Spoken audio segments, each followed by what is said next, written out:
Good day, this is Professor Will, CBMD PhD, and today's Thursday, November 11, 2021, and it's 3:05 and 44 seconds, p.m. Eastern Standard Time. Today's research, type 1 diabetes. So let's hop to it here. Reversing new onset type 1 diabetes with pyramid-like DNA. Mouse study. Date November 10, 2021. Source, American Chemical Society. Usually diagnosed in children, teens, and young adults, type 1 diabetes is an autoimmune disease in which the immune system attacks and destroys insulin-secreting beta cells in the pancreas. As a result, people with type 1 diabetes can't regulate their blood sugar levels and require insulin treatment for survival. Now researchers have reversed new onset type 1 diabetes in mice with pyramid-like DNA molecules called tetrahedral framework nucleic acids, TFNAS. About 64,000 people in the U.S. are diagnosed with type 1 diabetes each year, according to the Juvenile Diabetes Research Foundation. There is no cure for the disease, and to manage symptoms, people must measure their blood sugar levels throughout the day and administer insulin through an injection or pump.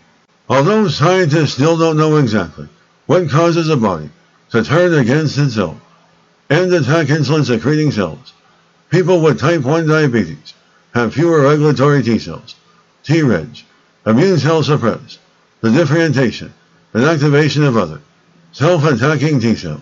Researchers showed that treating mice with TFNAS could prevent type 1 diabetes, in part by increasing Treg numbers, originally designed to carry other therapeutic molecules into cells. TFNAS have recently been shown to modulate the immune system on their own.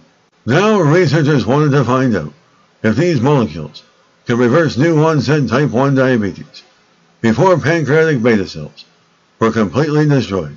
The researchers made TFNAS from 4 single-stranded DNA segments that self-assemble in a pyramid-like shapes called tetrahedrons. But whereas a pyramid is square at its base, tetrahedrons are triangular.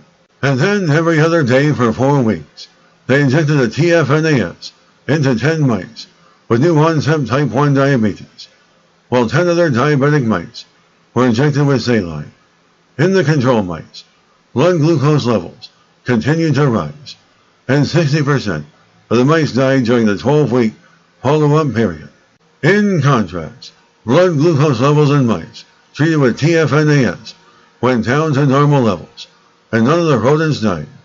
In a further analysis of the TFNA-treated mice, the team found that pancreatic beta cells were protected, and Tregs were restored to normal levels, while autoreactive T cells decreased in the pancreas.